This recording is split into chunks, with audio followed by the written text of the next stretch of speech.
Hello बच्चों, good evening. देखो बच्चों, आज हम स्टार्ट करेंगे आपकी नेक्स्ट यूनिट थर्मोडायनेमिक्स। इससे पहले हमने क्या पढ़ा है? Thermal property of matter. और आज हम पढ़ेंगे बच्चों थर्मोडायनेमिक्स का फर्स्ट लेक्चर, थर्मोडायनेमिक्स। आज के लेक्चर में बच्चों हम लोग बेसिक कंसेप्ट से ही बात करेंगे। आज का लेक्चर थोड़ा थ्योरेटिकल रहेगा। होप सो आपको थोड़ा बोरिंग लगे, बट बोरिंग नहीं बनाएंगे, अच्छा ही बनाएंगे। ठीक है। थर्मोडायनेमिक्स का मतलब क्या है बच्चों? ये दो वर्ड से मिलके बनी हुई है, therm plus dynamics, thermo plus dynamics. Thermo मतलब बच्चों हीट, डायनेमिक्स मतलब मोशन, जहां पर हम लोग हीट का मोशन स्टडी करें। The branch of physics where which we study the motion of the heat is called thermodynamics. मतलब फिजिक्स की वो ब्रांच जहां पे हम हीट का मोशन क्या करेंगे? स्टडी करेंगे। Thermodynamics is the branch of physics which, ऐसे इसको ऐसे लिख सकते हो, thermodynamics, dynamics is the branch of physics, branch of physics, thermodynamics is the branch of physics which deals with the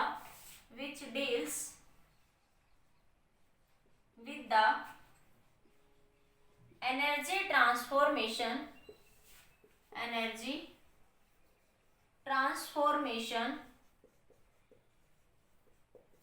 is called thermodynamics.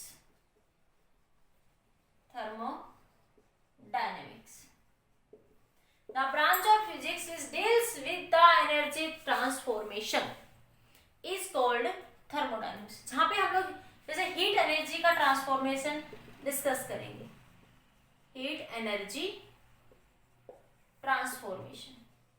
ये मैंने पिछले लेक्चर में बताया था आपको पहले कि हीट कैसे ट्रांसफर करेगी। मैंने बताया कि एक डब्बा है जिसके अंदर इसका टेम्परेचर है 50 डिग्री सेल्सियस, एक दूसरा डब्बा है जिसका टेम्परेचर 30 डिग्री सेल्सियस। इसके जो मॉलिक्यूल है और इसके अंदर ही मॉलिक्यूल्स, इसके मॉलिक्यूल का टेम्परेचर ज्यादा होगा बच्चों, तो ये ज्यादा स्पीड से मूव करेंगे, ये थोड़े कम धीरे धीरे मूव करेंगे। जब इन दोनों को कांटेक्ट में लाएंगे, ए और बी को आपस में क्या लाएंगे? कांटेक्ट में लाएंगे।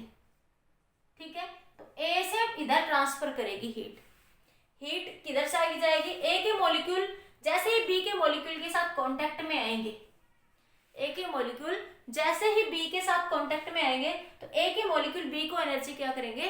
ट्रांसफर करेंगे। तो ये एनर्जी क्यों ट्रांसफर हुई? Due to the temperature difference, तो हीट फ्लो करेगी बच्चों किसके कारण? Due to the temperature difference. That is the, जो एनर्जी ट्रांसफर हो रही है ना, इसे क्या कहते हैं? हीट। इसे क्या कहते हैं? Heat. Energy transfer due to the temperature is called heat. क्या कहोगे? एनर्जी ट्रांसफर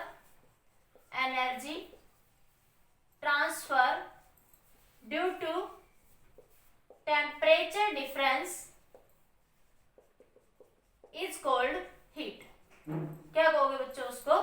हीट क्या है? Basically energy transfer due to the temperature difference is called heat. यही बेसिक है बच्चों हमारी हीट। थर्मोडायनेमिक्स में बच्चों हम लोग कुछ बेसिक टर्म्स की बात करेंगे, प्रेशर, वॉल्यूम, टेम्परेचर, ये इसके कुछ पैरामीटर्स होते हैं आपके पास।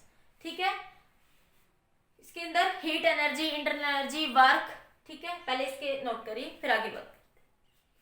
तो बेसिकली थर्मोडायनेमिक्स मतलब थर्म मतलब हीट, डायनेमिक्स मतलब मोशन, मतलब कि ब्रांच की फिजिक्स की वो ब्रांच जो हीट के मोशन के बारे में बात करे, एनर्जी के ट्रांसफर के बारे में बात करे। और हीट कब ट्रांसफर होगी? हीट के ट्रांसफर का मतलब क्या है? टेम्परेचर डिफरेंस की का जब एक मॉलिक्यूल से एनर्जी दूसरे मॉलिक्यूल में ट्रांसफर हो रही है, या एक सिस्टम से एनर्जी दूसरे सिस्टम में ट्रांसफर हो रही है, that is called heat. Note करिए बच्चों इसको जल्दी से, जल्दी कर लीजिए। उसके बाद बात करते हैं थर्मोडायनेमिक्स के अंदर, इसके अंदर बच्चों हम लोग दो स्टेट्स की बात कर लेते हैं। होती हैं स्टैटिस्टिकल थर्मोडायनेमिक्स और एक होती है बच्चों क्लासिकल थर्मोडायनेमिक्स।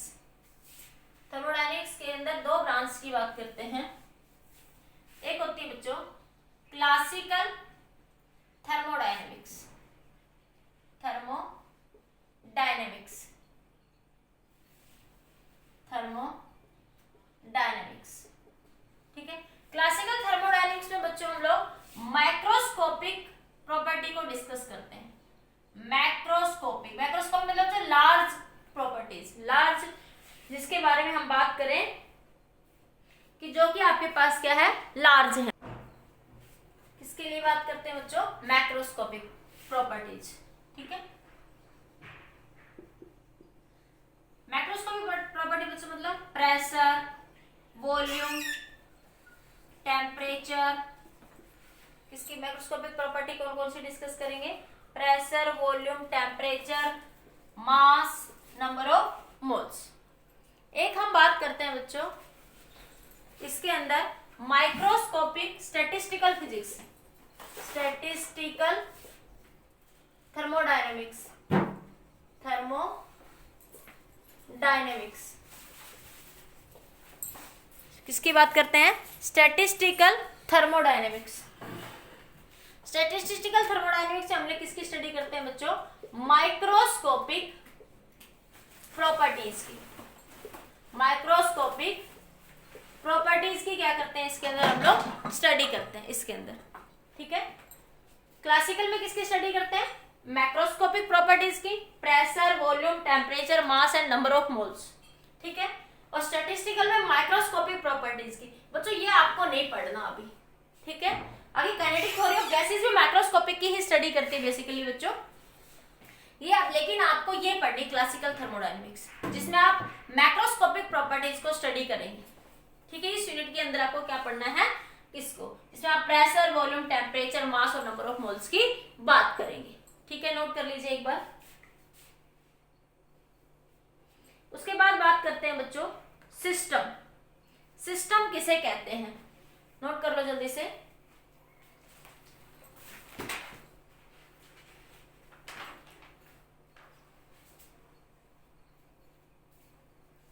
हो गया सिस्टम, एक टर्म यूज करेंगे बच्चों हम लोग यहाँ पे, सिस्टम। सिस्टम मीन्स बच्चों एक ऐसा वेजल या कोई ऐसी जगह, ये एक सिस्टम है, इसे क्या बोलेंगे, system. A collection of large number of atom और molecule, a collection of large number of atom और molecule confined in certain boundary. एक सिस्टम किसे कहते हैं, वैसे कोई बच्चों याद रखने वाली बात नहीं है, जस्ट थोड़ा नॉलेज के लिए। एक collection of large number of atom and molecules, atoms and molecule confined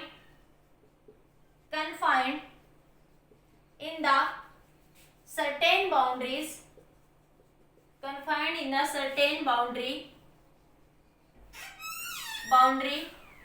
at certain temperature, pressure and volume। System जैसे एक सिस्टम है, इसके अंदर क्या होगा, लार्ज नंबर ऑफ मॉलिक्यूल्स, ठीक है। A collection of large number of atom और molecules confined in the certain boundary, ठीक है, at a certain temperature, pressure and volume, या have at certain temperature, pressure और वॉल्यूम, उसे क्या कहते हैं, सिस्टम कहते हैं बच्चों, ठीक है।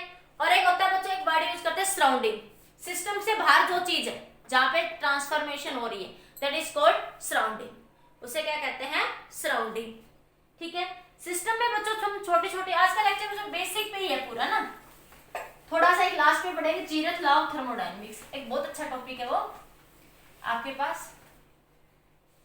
सिस्टम के अंदर बच्चों देखो आप बेसिकली केमिस्ट्री में पढ़ते हो, कितने टाइप के सिस्टम की बात करते हो, open system, close system, isolated system. एक होता है ओपन सिस्टम, एक होता है बच्चों क्लोज सिस्टम, एक होता है आइसोलेटेड सिस्टम, आइसोलेटेड सिस्टम। ठीक है, ओपन सिस्टम में क्या होता है बच्चों, both matter and energy change, both matter and energy change, matter और एनर्जी दोनों क्या हो जाते हैं बच्चों, इसके अंदर चेंज हो जाते हैं।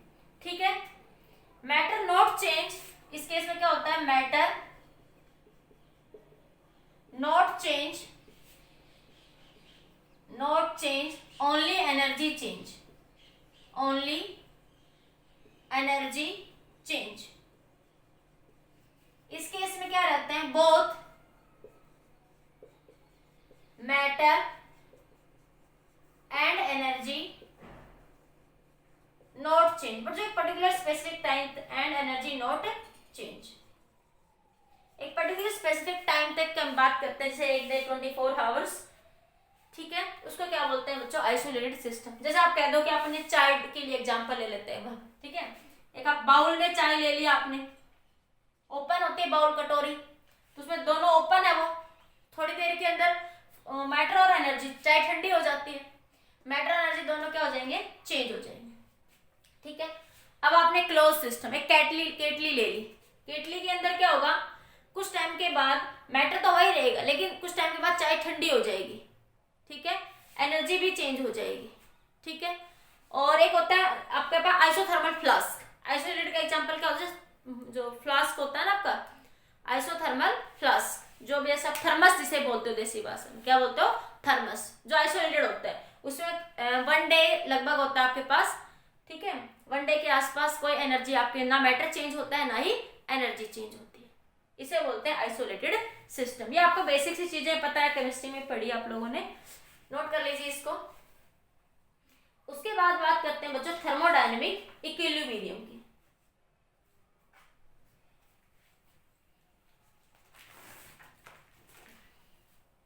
थर्मोडायनेमिक वेरिएबल की बात कर लेते हैं, फिर थर्मोडायनेमिक इक्विलिब्रियम की बात। Thermodynamic variable, thermodynamic variable, thermodynamic variable कौन कौन से हैं बच्चों, प्रेशर, वॉल्यूम, टेम्परेचर, ये सब तो आप पढ़ते ही। ठीक है, थर्मोडायनेमिक वेरिएबल किसकी बात कर रहे हैं बच्चों, थर्मोडायनेमिक वेरिएबल। बोर्ड साफ नहीं हो रहा अच्छे से ना, आज कुछ मॉइस्चर की वजह से ना, अभी हो रहा है। चलो, थर्मोडायनेमिक वेरिएबल किसकी बात कर रहे हैं बच्चों, थर्मोडायनेमिक, थर्मोडायनेमिक, थर्मोडी मतलब थर्मोडायनेमिक, समझ आ गया, वेरिएबल। ठीक है, थर्मोडायनेमिक वेरिएबल मतलब जैसे बच्चों pressure, volume, temperature, number of moles, mass, specific heat, energy, internal energy, work, temperature, ये सब आपके पास, रिफ्रैक्टिव इंडेक्स एटीसी, जो एक थर्मोडायनेमिक सिस्टम को डिफाइन करे, वो वेरिएबल जो एक थर्मोडायनेमिक सिस्टम को डिफाइन करते हैं, that is called thermodynamic variable. इसके अंदर बच्चों हम 2 टाइप में बात करते हैं, एक होता है बच्चों intensive variable, intensive variable. Intensive variable कौन से होते हैं बच्चों, 2 क्राइटेरिया में बात करते हैं। these are those variable which are, these are those variable which are independent on the system, on the independent on the size, independent on the size, independent on the size of the system, of the system, or independent on the amount of the substance, amount of the substance,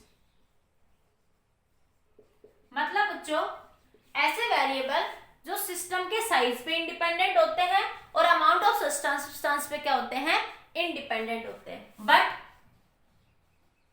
depends on the nature of the substance, nature of the substance, but depends on the nature of the substance. ठीक है, इसको क्या कहलाएंगे, intensive variable. ऐसे variable क्या कहलाएंगे, intensive variable. Example बच्चों जैसे रिफ्रैक्टिव इंडेक्स, रिफ्रैक्टिव इंडेक्स बड़ा नाम सुना है, उसने 10th में पढ़ा होगा आप लोगों ने, speed of light in air to speed of light in vacuum. क्या कहलाता है, रिफ्रैक्टिव इंडेक्स। सरफेस टेंशन पिछले लेक्चर में पढ़ाया था, surface tension, specific heat, specific heat, surface tension, specific heat, pressure, pressure, temperature. ये जो वेरिएबल है ये कैसे बच्चों, इंटेंसिव वेरिएबल। ऐसे वेरिएबल जो नेचर ऑफ द सब्सटेंस पे डिपेंड करते हैं, अमाउंट पे डिपेंड नहीं करते, नेचर ऑफ द सब्सटेंस या साइज ऑफ द सब्सटेंस पे डिपेंड नहीं करते। डेंसिटी भी कह सकते हो आप लोग इस चीज के अंदर, density, viscosity, viscosity, viscosity, density. ठीक है, ये किसके एग्जांपल है बच्चों आपके पास, इंटेंसिव वेरिएबल के, जो कि नेचर ऑफ द सब्सटेंस पे डिपेंड करते हैं, अमाउंट ऑफ द सब्सटेंस पे डिपेंड नहीं करते। नेचर ऑफ द सब्सटेंस पे डिपेंड करते हैं, अमाउंट ऑफ द सब्सटेंस पे डिपेंड नहीं करते। ऐसे वेरिएबल क्या कहलाएंगे, इंटेंसिव वेरिएबल। इंपॉर्टेंट पॉइंट है बच्चों, लिख लो इसको।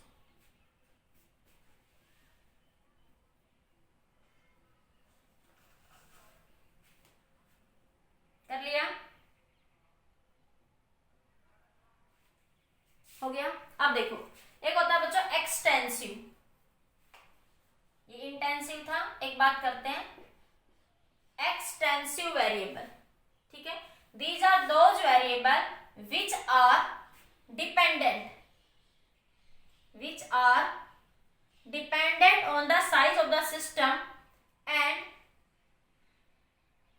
Dependent on the amount of the substance, but independent, बस ये वर्ड उल्टा हो जाएगा, but independent on the amount of the substance. These are those variable which are dependent on the size of the substance और dependent on the amount of the substance। amount of the substance पे depend करते हैं लेकिन nature पे depend नहीं करते। ठीक है, ऐसे वेरिएबल क्या कहलाएंगे, एक्सटेंसिव वेरिएबल। क्या कहलाएंगे बच्चों, ऐसे वेरिएबल क्या कहलाएंगे, एक्सटेंसिव वेरिएबल। नोट कर लिया।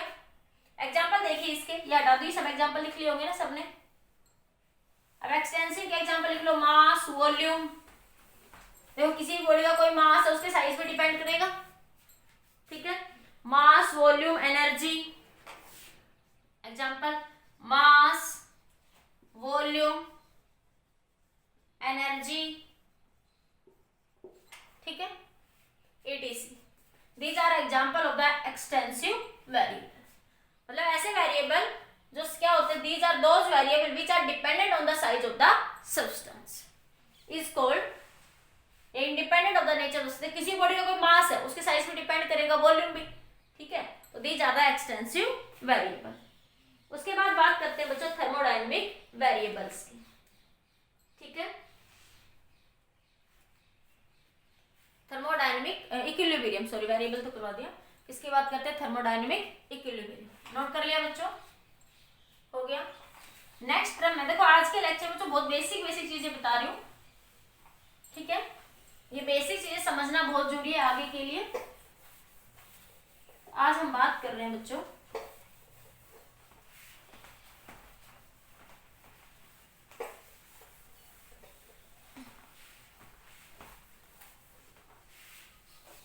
Thermodynamic equilibrium. Thermodynamic equilibrium.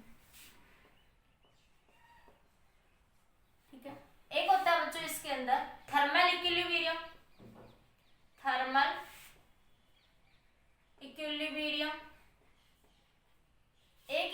करते हैं बच्चों हम लोग थर्मल इक्विलिब्रियम, और एक होता है हमारे पास इसके अंदर मैकेनिकल इक्विलिब्रियम। मैं डिफरेंस बताती हूँ, मैकेनिकल इक्विलिब्रियम, ठीक है। देखो इक्विलिब्रियम थर्मोडायनामिक इक्विलिब्रियम नहीं है, हम बात कर रहे हैं थर्मोडायनामिक इक्विलिब्रियम की, एक हम बात कर रहे हैं मैकेनिकल इक्विलिब्रियम, एक होता है बच्चों केमिकल इक्विलिब्रियम, ये आप केमिस्ट्री में पढ़ते हैं, केमिकल इक्विलिब्रियम, जिसमें हम कहते हैं केमिकल कंपोजिशन क्या रहे, सेम रहे, ठीक है। तो इसके बाद अभी हम यहाँ पे ऐड नहीं करेंगे, हम किसकी बात करेंगे, यहाँ से डिफरेंस लेके चलते हैं। एक बात करते हैं बच्चों हम लोग, एक हम कहते हैं इसके अंदर यहाँ पे हम बात कर रहे हैं एक थर्मल इक्विलिब्रियम की, और एक हम बात कर रहे हैं बच्चों किसकी, मैकेनिकल इक्विलिब्रियम। थर्मल इक्विलिब्रियम मतलब बच्चों सिस्टम के पास कैसी प्रॉपर्टी है, मैक्रोस, किसकी बात करेंगे, मैक्रोस्कोपिक प्रॉपर्टी की।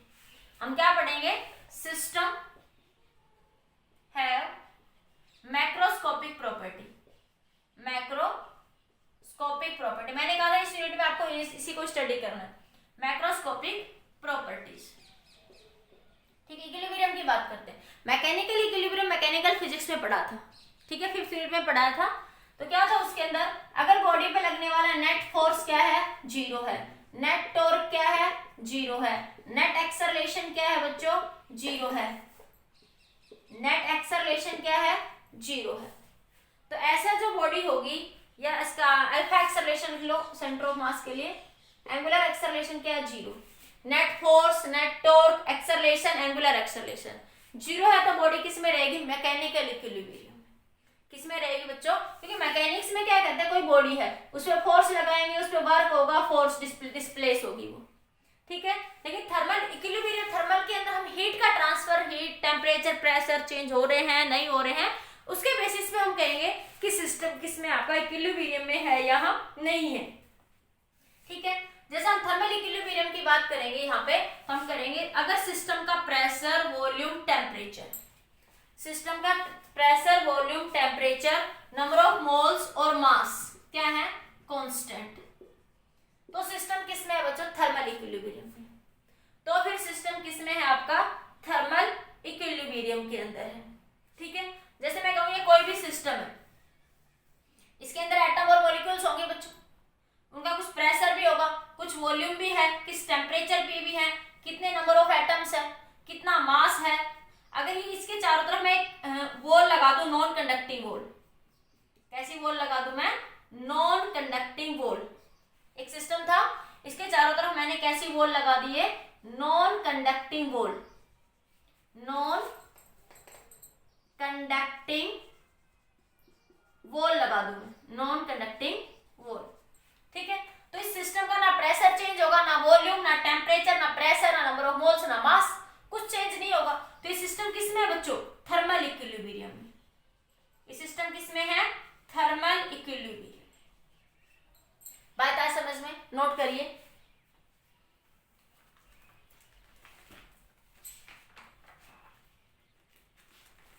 कर लिया नोट।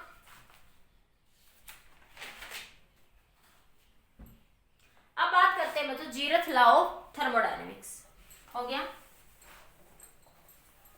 तो मैकेनिकल फिजिक्स में क्या कहते हैं, नेट फोर्स 0 है, नेट टॉर्क 0 है, तो सिस्टम किस में है बच्चों, मैकेनिकल इक्विलिब्रियम में। जैसे कोई बॉक्स है, उसमें फोर्स लगा, दीवार है, उसमें फोर्स लगाए जा रहे, वो डिस्प्लेस नहीं हो रही, तो वर्क डन क्या है, 0, उस पर कोई फोर्स, नेट फोर्स क्या है, 0, नेट टॉर्क भी क्या है, 0, तो किस में, मैकेनिकल इक्विलिब्रियम में। थर्मोडायनामिक्स से किसकी बात करते हैं, variable, pressure, volume, temperature, number of moles, ये मैक्रोस्कोपिक प्रॉपर्टीज है, ठीक है, ये क्या रहेंगी, कांस्टेंट रहेंगी, तो सिस्टम किस में रहेगा, इक्विलिब्रियम में, ठीक है। अब बात करते हैं बच्चों zeroth law of thermodynamics, zeroth law of thermodynamics, zero law of thermodynamics, law of thermodynamics. देखो बच्चों, हालांकि ये law first law of thermodynamics के बाद आया था, लेकिन इसका एक्सप्लेनेशन में पहले दे रहे हैं। Zeroth law of thermodynamics, one word short में याद रखोगे, this law gives the concept of temperature, this law gives the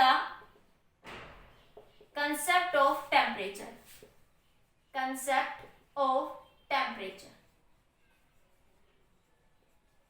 ठीक है, क्या कहता है बच्चों ये लो, मान लिया एक सिस्टम है ए, हमारे पास यहां से ये एक सिस्टम है ए, ये एक सिस्टम है बी, ये एक सिस्टम है सी है। ठीक है, यहां पे एक ये जो वॉल लगी हुई है यहां पे देखो, ये वाली, ये कैसी वॉल है, कंडक्टिंग वॉल, कंडक्टिंग वॉल। ठीक है, फिजिक्स में कंडक्टिंग वॉल को नाम दिया गया बच्चों डायाथर्मिक वॉल, डायाथर्मिक वॉल। क्या नाम देंगे इसको, डायाथर्मिक वॉल। और एक है बच्चों यहाँ पे आपके पास, हमारे का दूसरा यूज कर लेती हूँ, एक वॉल ये लगी हुई है, देखो ये वाली दिख गई रेड वाली, इसको नाम देंगे बच्चों non conducting wall, non conducting wall. ठीक है, फिजिक्स में नॉन कंडक्टिंग वॉल को क्या बोलते हैं, नाम दिया बच्चों इसको adiabatic wall, adiabatic wall. Adiabatic process chemistry process में हीट चेंज ना हो, जिसमें हीट चेंज ना हो, एनर्जी का ट्रांसफर ना हो, ऐसी हो वैसी वॉल जिसके अक्रॉस एनर्जी ट्रांसफर ना हो, हीट चेंज ना हो, उसे कैसी प्रोसेस होती है, वो एडियाबैटिक प्रोसेस। तो उसी के अकॉर्डिंग इसका नाम दे दिया एडियाबैटिक वॉल। क्या नाम दिया, एडिया, नॉन कंडक्टिंग वॉल या एडियाबैटिक वॉल कहो बच्चों, कंडक्टिंग वॉल या डायाथर्मिक वॉल कहो। ठीक है, अब यहाँ पे अगर हम देखें, इसका टेम्परेचर मान लिया बच्चों TA है, इसका टेम्परेचर मान लिया आपने TB है। ठीक है, और इसका टेम्परेचर मान लिया कितना है, TC। अब देखो ये कैसी वॉल है, कंडक्टिंग वॉल है, तो हीट यहां से यहां हीट फ्लो करेगी आपके पास इस लिक्विड से, इसमें ये हीट फ्लो करेगी बच्चों फ्लूइड से। ठीक है, तो जब ये हीट फ्लो करेगी तो हम यहां से कह सकते हैं कि A and C are in thermal equilibrium.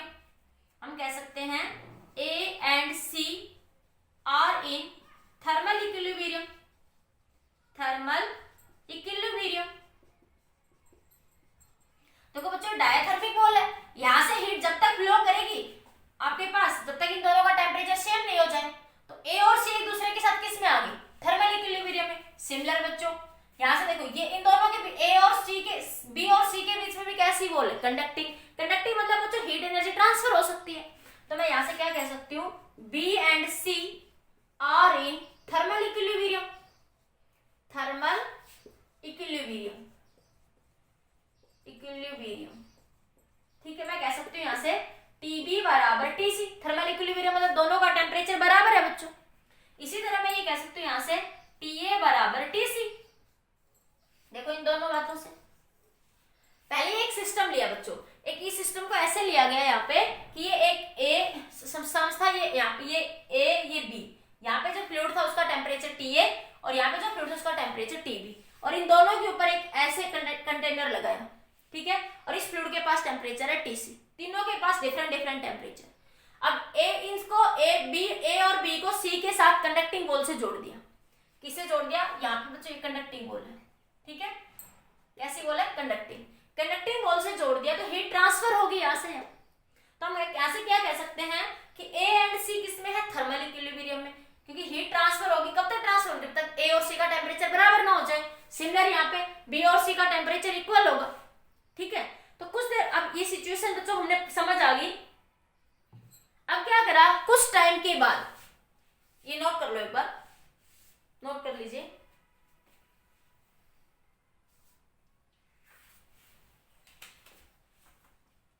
हो गया।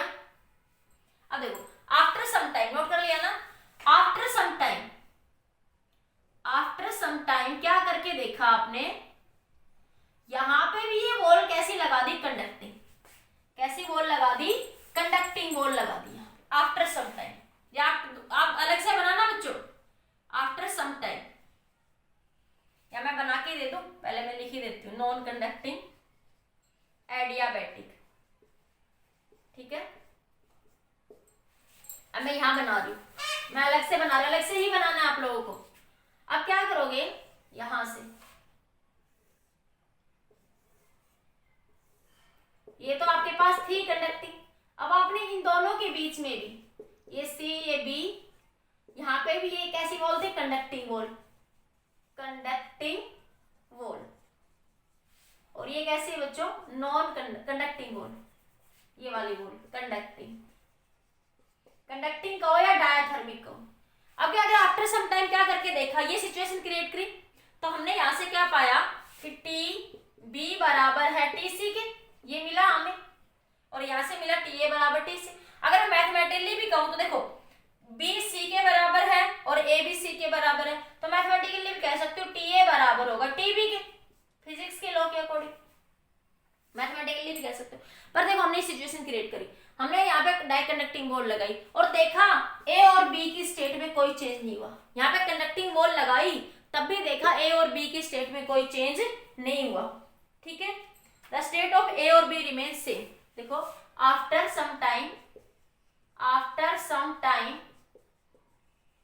We use conducting wall between A and B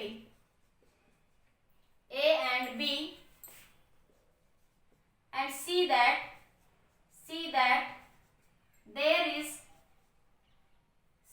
state of the A and B or not change, state of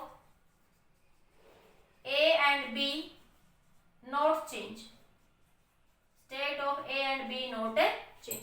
A और B की जो स्टेट है वो चेंज नहीं हो रही, मतलब ए और बी का टेम्परेचर आपस में क्या है, बराबर है। मतलब ए और बी का टेम्परेचर क्या है, आपस में बराबर है। अब सिंपल तरीके से कहते हो, अगर आपके पास ये तीन गोल है आपके पास, तो आपने देखा ए और बी का टेम्परेचर, इन दोनों के बीच में कंडक्टिंग वॉल है, तो हीट यहाँ से यहाँ ट्रांसफर होगी। तो आपने देखा कि ए का टेम्परेचर सी के बराबर है और बी का टेम्परेचर भी सी के बराबर, तो मैथमेटिकली आपने कह दिया कि ए का टेम्परेचर बी के बराबर। बाकी आप फिजिकली करके देखा कि यहाँ से नॉन एडियाबैटिक वॉल को हटा दिया और यहाँ पे कंडक्टिंग वॉल लगा दी, तो पाया ए और बी की स्टेट में कोई चेंज नहीं हुआ। इट मींस ए और बी की स्टेट में कोई चेंज नहीं हुआ, it means a temperature of A बराबर है किसके, टेम्परेचर ऑफ बी।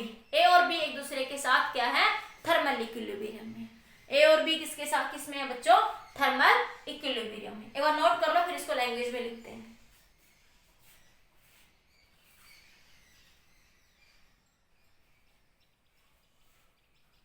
कर लिया, नोट कर लिया बच्चों।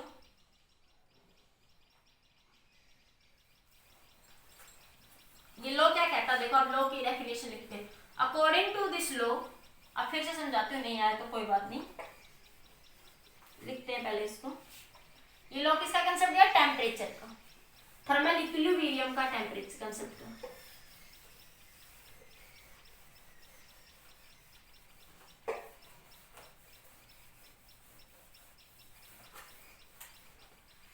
According to this law,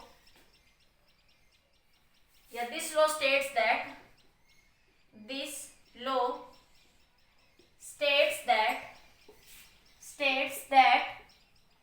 if A and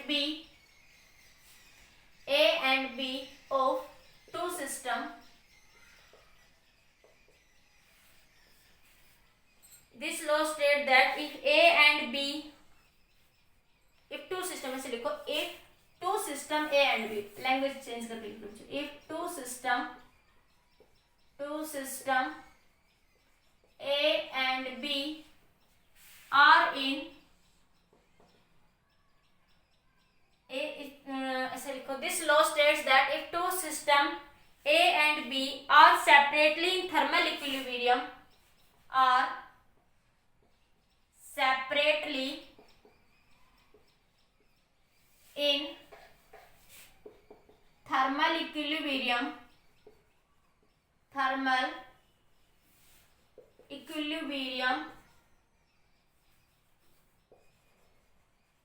if two system A and B are separately in thermal equilibrium with third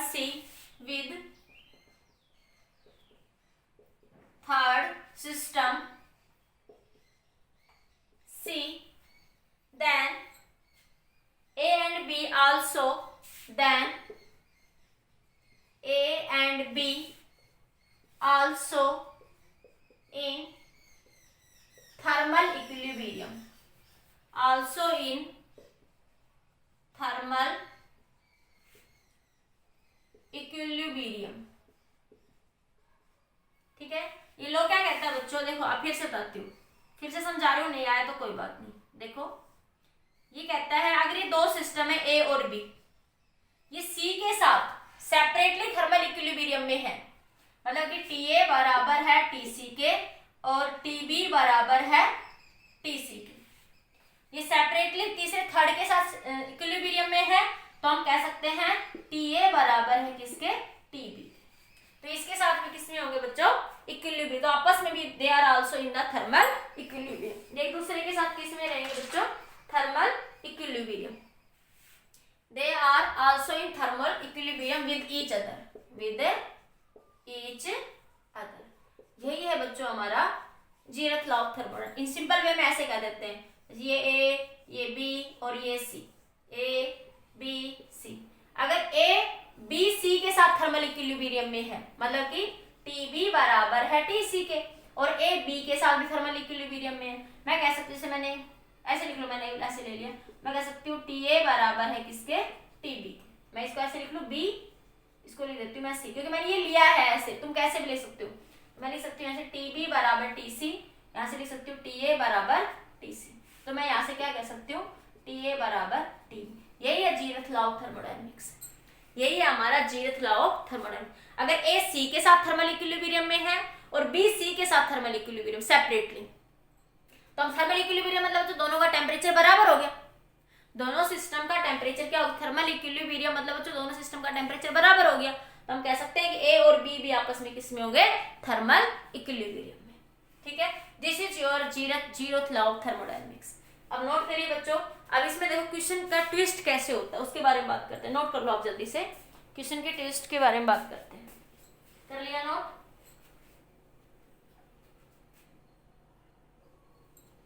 next देखिए बच्चों, आप देखो एक बार थोड़ा सा ट्विस्ट देखो इसके अंदर ना कैसे होगा, वो देखिए।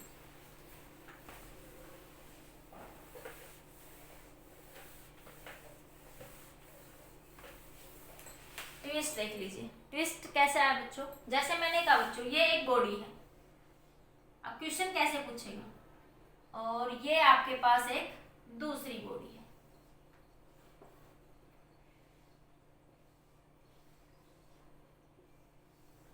ठीक है, इनके बीच में जो ये वॉल लगी हुई है बच्चों, यहाँ पे जो ये वॉल है, ये वॉल, ये जो वॉल है यहाँ पे, ये कैसी है, एडियाबैटिक, एडियाबैटिक वॉल है, और non conducting wall, non conducting wall. ठीक है, तो देखो ये यहां से इसमें ये सब कैसी वॉल है, एडियाबैटिक नॉन कंडक्टिंग वॉल है, इसके साथ दोनों के, ये ए है, ए कोई सिस्टम है, इसका टेम्परेचर क्या होगा बच्चों, टी ए, इसका प्रेशर पी ए, इसका वॉल्यूम बी। ये बी सिस्टम है, temperature T A, pressure P B, volume V B. ठीक है, ये एक दूसरे के साथ किसमें है बच्चों, थर्मल इक्विलिब्रियम है, इसका मास m है, इसका मास m है। ठीक है, ma कह दो, mb कह दो, n number of moles na कह दो, md कह दो। ठीक है, तो देखिए यहां से आपके पास ये दोनों, देखो ये एक एडियाबैटिक वॉल से बंधे हुए हैं, किससे बंधे हुए बच्चों, ये एडियाबैटिक वॉल से।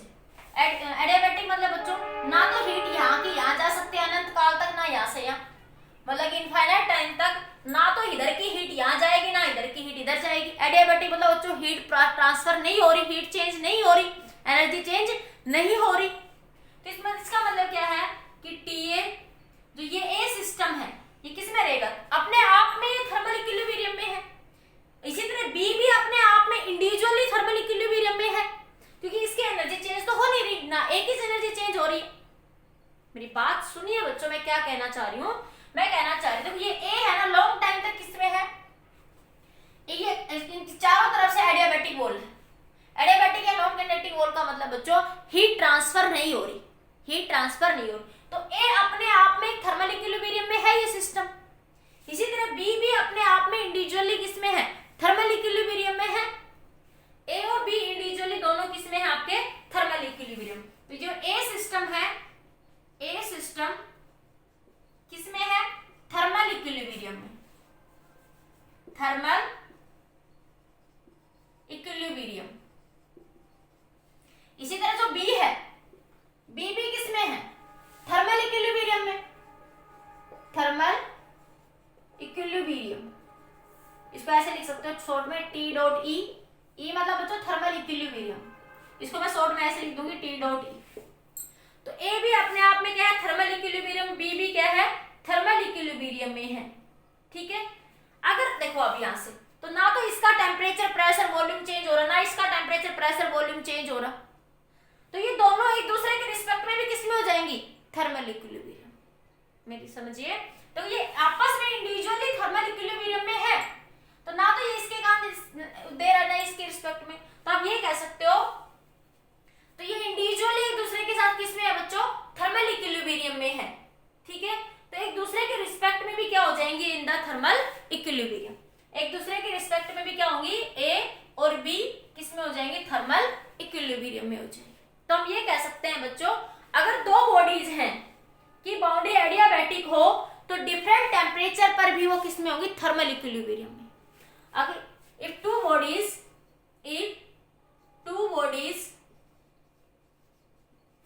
have different temperature,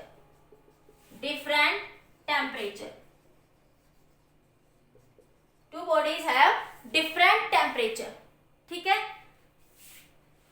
and with adiabatic wall,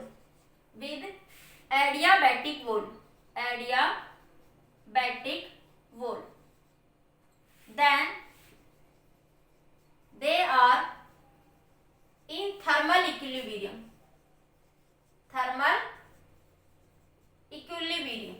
तो ये किसमें है बच्चों, थर्मल इक्विलिब्रियम में होगी। अगर दो बॉडीज डिफरेंट टेम्परेचर पे हैं विद एडियाबैटिक वॉल के साथ, तो वो थर्मल इक्विलिब्रियम में होगी। ये दो बॉडी है, ये एक दूसरे के, देखो ना तो इधर की हीट इधर जाएगी, ना इधर की इधर, ना प्रेशर चेंज ना वॉल्यूम चेंज, देखो ना तो इसका प्रेशर चेंज हुआ, ना इसका वॉल्यूम या नंबर ऑफ मोल्स ना मास कुछ चेंज नहीं हुआ, तो अपने रिस्पेक्ट में किसमें, थर्मल इक्विलिब्रियम में। ये भी किसमें, थर्मल इक्विलिब्रियम में। तो एक दूसरे के रिस्पेक्ट में भी क्या होंगी, ये थर्मल इक्विलिब्रियम में। एक दूसरे के रिस्पेक्ट में भी क्या होंगी बच्चों, थर्मल इक्विलिब्रियम। अब देखो एडवांस में अगर एक क्वेश्चन पूछे कि आपके पास थर्मल इक्विलिब्रियम होगा कब, ये नोट कर लो, फिर बताती हूँ, नोट कर लो इस क्वेश्चन को।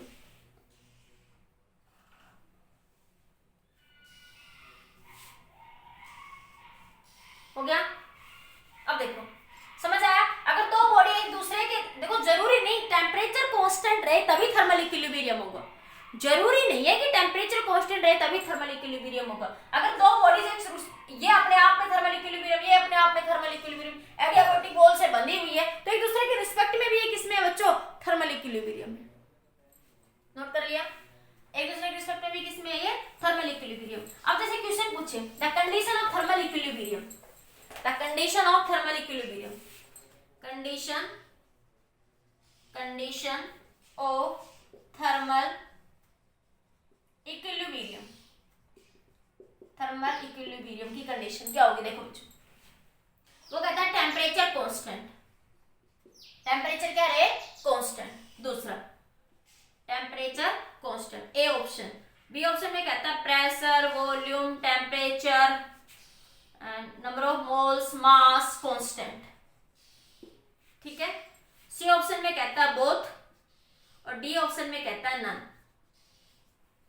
तो कौन सा आंसर सही होगा, both A and B, both A and B, और लास्ट ऑप्शन में कह दिया कोई भी नहीं। बताइए, तो लास्ट तो आपको पता नहीं होगा, तो बताइए कौन सा ऑप्शन आपके अकॉर्डिंग सही होगा, आपके अकॉर्डिंग।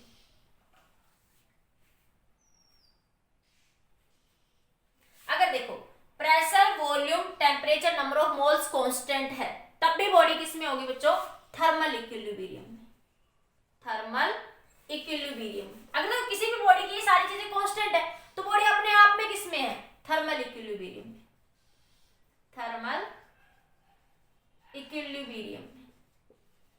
और टेम्परेचर अगर कांस्टेंट है, टेम्परेचर कांस्टेंट है, तभी बॉडी किसमें है बच्चों, T dot E, thermal equilibrium. T dot E का मतलब किसमें है, ये थर्मल इक्विलिब्रियम। तो क्या आंसर होगा आपका, बोथ।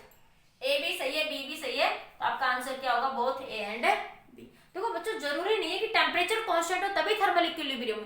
बाकी क्या होता है कि 99% केसेस में क्या होता है, हम मैक्रोस्कोपिक प्रॉपर्टीज की बात करते हैं। हम क्या पढ़ते हैं, क्लासिकल थर्मोडायनेमिक्स। तो हम क्या, बुक्स में ये बातें नहीं लिखी होती, मैक्रोस्कोपिक। तो हम किसकी बात करते हैं, मैक्रोस्कोपिक प्रॉपर्टी। तो बुक्स में डायरेक्ट नहीं लिखा रहता उसमें। तो मैक्रोस्कोपिक प्रॉपर्टी के अंदर क्या होता है, pressure, volume, mass, number of moles, ये क्या रहता है, कांस्टेंट ही रहते हैं। इसलिए बुक में डायरेक्ट लिखता है कि टेम्परेचर कांस्टेंट रहेगा तो बॉडी थर्मल इक्विलिब्रियम में रहेगी। हाँ बिल्कुल सही बात है, टेम्परेचर कांस्टेंट रहेगा, बॉडी थर्मल इक्विलिब्रियम में रहेगी, ठीक है। लेकिन जब आपके पास मैक्रोस्कोपिक प्रॉपर्टी में 99% केस में बच्चों ये कांस्टेंट ही रहते हैं, इसलिए वो डायरेक्ट लिख देता है टेम्परेचर कांस्टेंट तो बॉडी इन थर्मल इक्विलिब्रियम, ठीक है। तो जब ये सब कांस्टेंट है तब भी बॉडी थर्मल इक्विलिब्रियम में है। अगर टेम्परेचर कांस्टेंट है तब भी किसमें है बॉडी बच्चों, थर्मल इक्विलिब्रियम में। तब भी बॉडी किसमें आपकी, थर्मल इक्विलिब्रियम में, ठीक है। इफ टेम्परेचर कांस्टेंट, तब भी बॉडी किसमें होगी, थर्मल इक्विलिब्रियम, ठीक है। तो ये एक मिसकंसेप्शन मत बनाना कि सिर्फ टेम्परेचर कांस्टेंट है थर्मल इक्विलिब्रियम में। अगर सिस्टम, अगर ऑप्शन में ऐसा कोई क्वेश्चन आता है तो दोनों, अगर ये सारे पैरामीटर कांस्टेंट है तब भी बॉडी किसमें होगी बच्चों, थर्मल इक्विलिब्रियम। बॉडी किसमें रहेगी, थर्मल इक्विलिब्रियम। तो यहाँ से ध्यान रखना, हाँ जीन्स लॉ ऑफ थर्मोडायनेमिक्स हमें यही कहता है कि अगर दो बॉडीज का सिस्टम आपस में कांस्टेंट है तो थर्मल इक्विलिब्रियम में रहेगी बॉडीज, ठीक है। लेकिन अगर दो बॉडीज एडियाबैटिक वॉल से जुड़ी हुई हैं और वो अपने आप में थर्मल इक्विलिब्रियम में है तब भी वो थर्मल इक्विलिब्रियम में होगी, ठीक है। तो both are the condition of thermal equilibrium, ठीक है। तो this is the zeroth law of thermodynamics. जो आपके पास zeroth law of thermodynamics books में ये लिखा मिलेगा बच्चों, बुक में सिर्फ ए गिवन है, ये ए बॉडी, ए बी, ए सी। अगर ए सी बी, बी ए के साथ रिस्पेक्ट में थर्मल इक्विलिब्रियम में है, ए सी के साथ थर्मल इक्विलिब्रियम में है, तो ए और बी भी एक दूसरे के साथ किसमें होगी, thermal equilibrium. That is your zeroth law of thermodynamics, ठीक है। तो ये सारी प्रोसेस उसी की है, समझ आ गया बच्चों। आज के लिए इतना ही, बाकी नेक्स्ट लेक्चर में बात करेंगे इंटरनल एनर्जी के बारे में।